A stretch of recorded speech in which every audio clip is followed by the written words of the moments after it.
A wild card is not a free pass. It is an examination everyone celebrates upon receiving a wild card.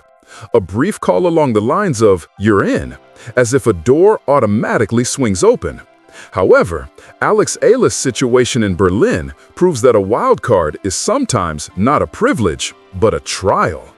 Because the exact moment the draw is announced, that gift instantly morphs into a path of thorns. Donna Vekic in round 1, and potentially Elena Rybakina in round 2. A wild card entering a tournament only to immediately face a top 30 and then a top 2 player. That is no invitation. That is a litmus test of grit, physical conditioning, and the ability to maintain rhythm while the entire grass season is sprinting toward Wimbledon. Berlin is even more daunting because it comes after a whirlwind of emotions.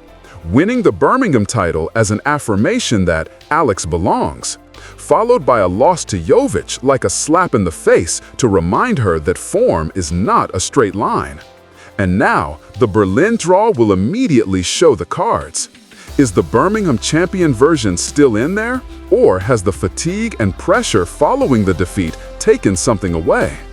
That is the sole question this draw path poses. No need for lengthy debates. The match against Vekic will provide the answer. The interesting part is, if you look closely, this isn't just a story about 2 matches. This is a chess move ahead of Wimbledon. Berlin could help Alex climb the rankings to reach the seeding threshold, which would completely alter her Grand Slam draw destiny. 1 week before Wimbledon, every game won is not just a point. It is the right to avoid clashing with the boss too early. A wild card, therefore, becomes something that both opens the door and locks it, forcing you to grow stronger to step through. If you enjoy this style of tennis storytelling, pride first but evidence first, narrated with dramatic tempo without fabricating facts, subscribe to Pro Tennis 360, because Alex Eala's grass season is entering its most brutal chapter. Donna Vekic, slept on but a born match killer. Many people hear the name Vekic and think, oh, she's just top 30. But that is a classic mistake before stepping onto grass courts. Donna Vekic is the exact type of player this surface rewards. Early aggression, a heavy enough serve to break the opponent's rhythm, compact returns, and above all, experience playing in big weeks. Vekic was a Wimbledon semifinalist in 2024. That was no fluke week, but an entire journey of defeating quality opponents, overcoming pressure, and conquering the sheer brutality of grass. Furthermore, Vekic is hot right now. At Queen's Club, she entered as a lucky loser, meaning she initially didn't even have a spot in the main draw. Yet she went all the way to the semifinals, winning back-to-back matches against Czech players, and even had a day where she had to play 2 matches and still didn't drop a set. That is the kind of momentum people straight up call form. No decoration needed. A healthy body, clean ball striking, and a mentality running firmly on tracks. For Alex Eala, this is a match that must be treated as an early final. Because if Alex wants to go deep at Wimbledon, she needs to prove she can handle a true grass court specialist under high-pressure conditions. Vekic gives no one time to adjust. She will drag you into her tempo, force you to hit low balls, and punish every subpar serve. The toughest part? Vekic is a player who understands the moment. She has been on tour since 2011. She knows how to survive matches where the crowd leans toward her younger opponent. And if Alex enters the court with the mindset of, I've beaten her before, that will be a confidence trap. Because on grass, if your opponent is just 5% better on that specific day, head-to-head history becomes meaningless past. A 2-0 head-to-head sounds sweet, but grass is a different world. Yes, Alex Eala has faced Donna Vekic twice and won both times. Once at the ASB Classic Auckland, dropping the first set 4-6, then flipping it 6-4, 6-4. Once at the Kooyong Classic Exhibition, winning 6-3, 6-4. 2 different contexts, the exact same result. Alex won. This indicates that Alex possesses the key to unlocking Vekic's game, enduring pressure, not breaking after losing a set, and knowing how to close when opportunities arise. But the issue lies in one sentence. Vekic has never faced Alex on grass. Grass courts don't just alter the bounce, they alter decision-making time. On hard courts, you get an extra beat to adjust. On grass, the ball skids, stays low, and the points can end before you can catch your breath. A player's weapons on hard courts can see reduced efficacy, while strike-early, finish-fast weapons receive a massive buff. And the version of Vekic at Queen's Club this week is not the Auckland version from January. An athlete in peak form is entirely different from one who is just okay. The difference lies in the cleanliness of the strikes, the conviction when attacking, and most importantly, the ability to replicate that quality across multiple consecutive games. Vekic just proved that by winning 2 matches on the same day while maintaining clean movement. For Alex, the equation is not, can I beat Vekic, but rather, can I beat Vekic within the rhythm of grass, in the context of Berlin, following a loss to Jovic, and with Wimbledon right around the corner? This is the exact type of question that makes a player grow up. If Alex can answer it, that 2-0 head-to-head will truly carry meaning, not as a memory, but as the foundation for a stronger version of herself. Rybakina waits in round 2, and that is why Berlin is chess.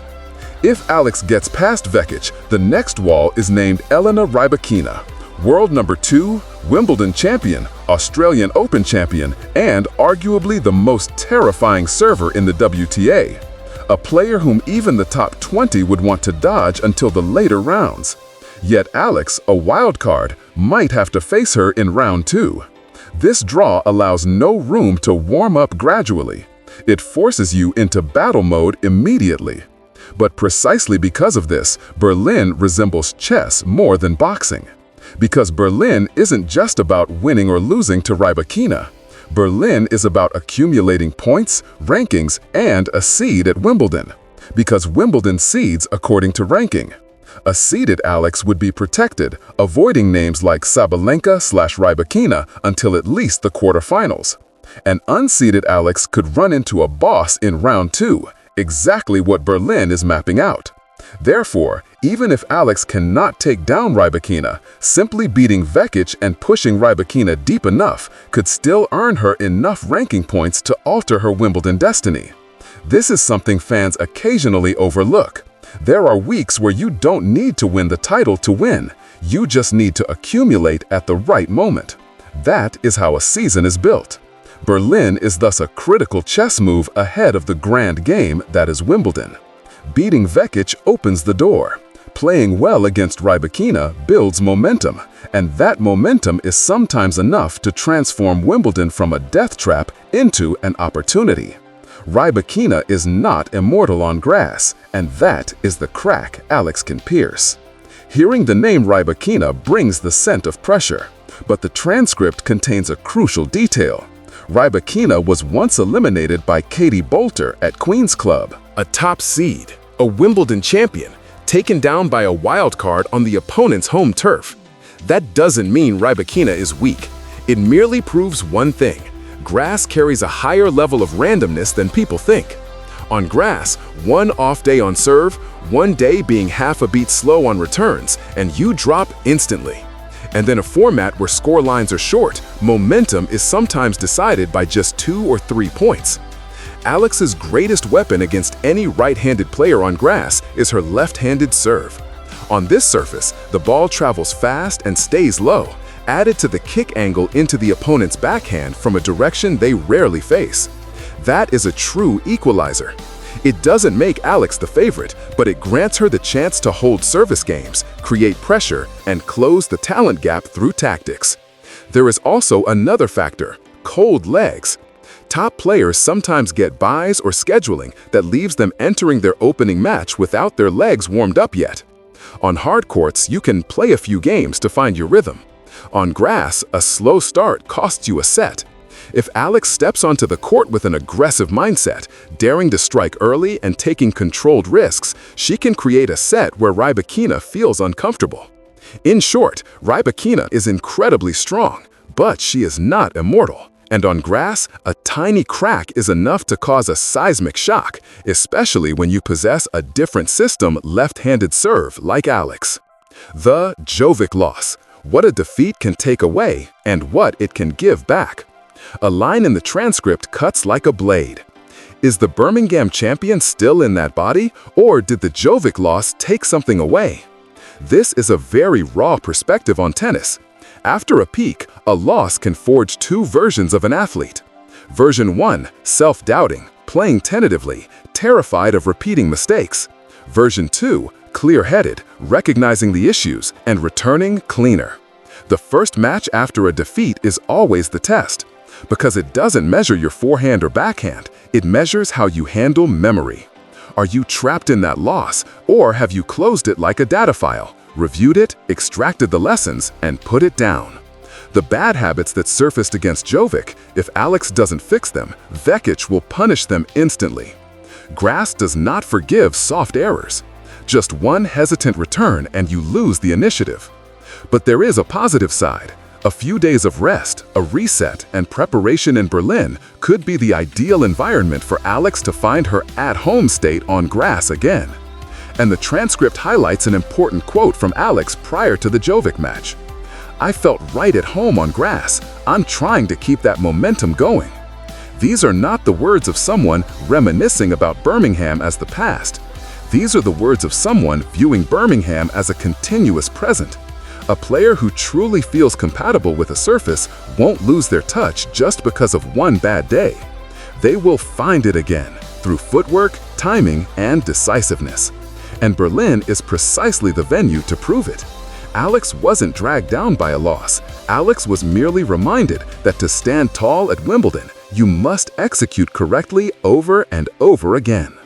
Berlin is not just a tournament, it is a mental gateway to Wimbledon.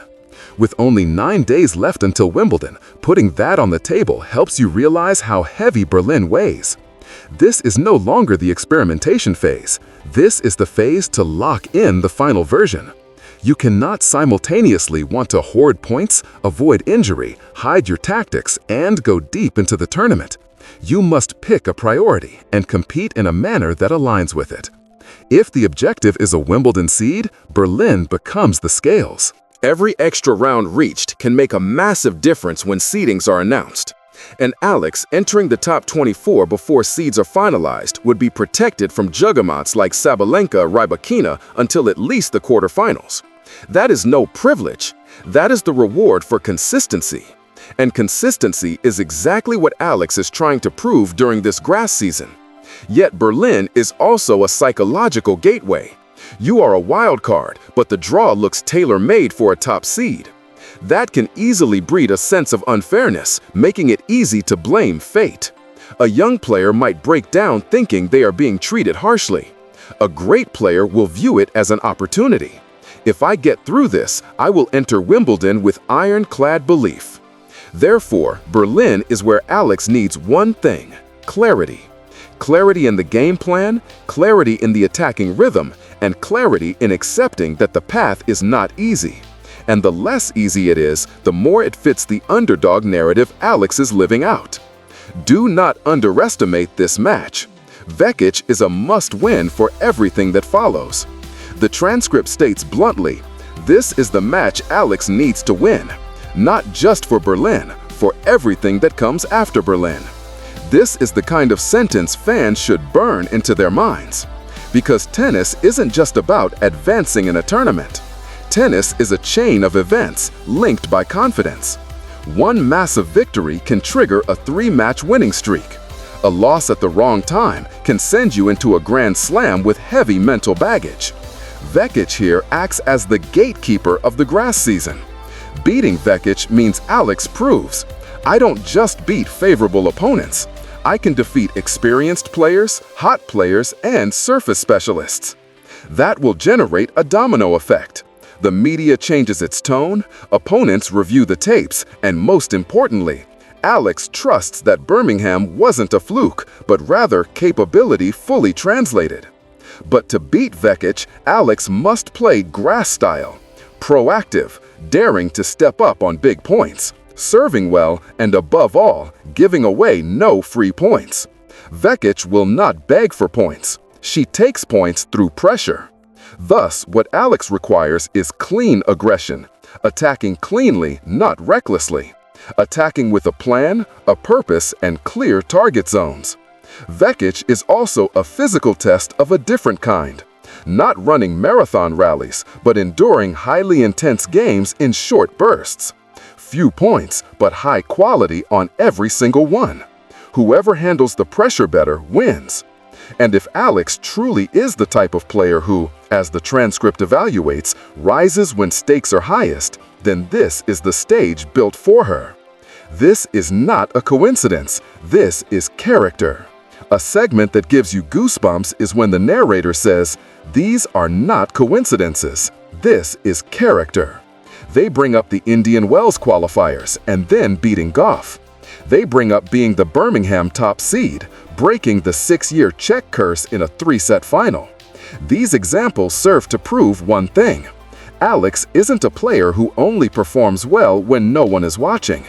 Alex has a history of stepping up when the stakes are high.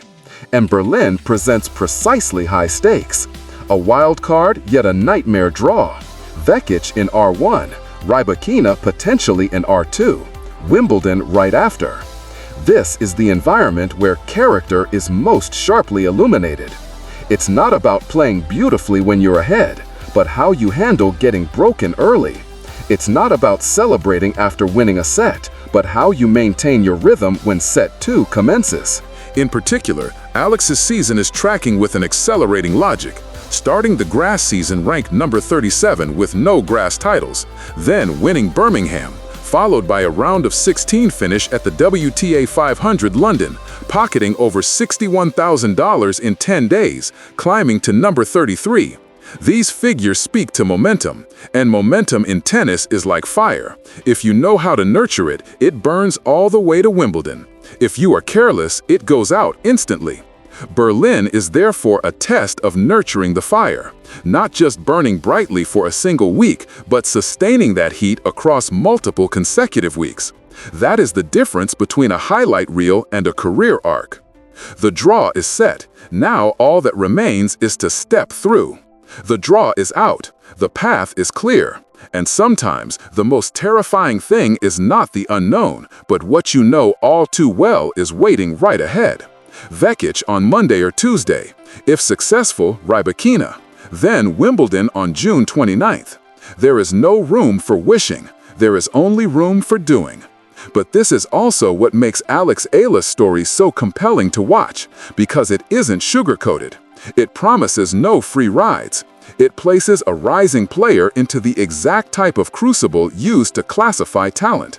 Are you a good story, or are you a real contender? And if Alex truly is the mold of player who rises when stakes are highest, Berlin will be where Alex transforms a wild card into a declaration. No one handed me an easy path, so I will forge the right path myself. For Filipino fans and the community following Alex, this is the time to maintain the right identity. Pride first, but evidence first. Cheer with your whole heart, but still view the match through the lens of reality. Vekic is hot, Rybakina is incredibly strong, and grass is unforgiving. The more realistic you are, the more durable your belief becomes. And the more durable it is, the less you will suffer an emotional collapse after a single loss. If you want to closely follow this journey, told with rhythm and drama but free of fake news, analyzed clearly enough to share with family, group chats, and the OFW community, subscribe to Pro Tennis 360. Because weeks like this don't just decide a tournament, they can decide an entire era for Alex Eala.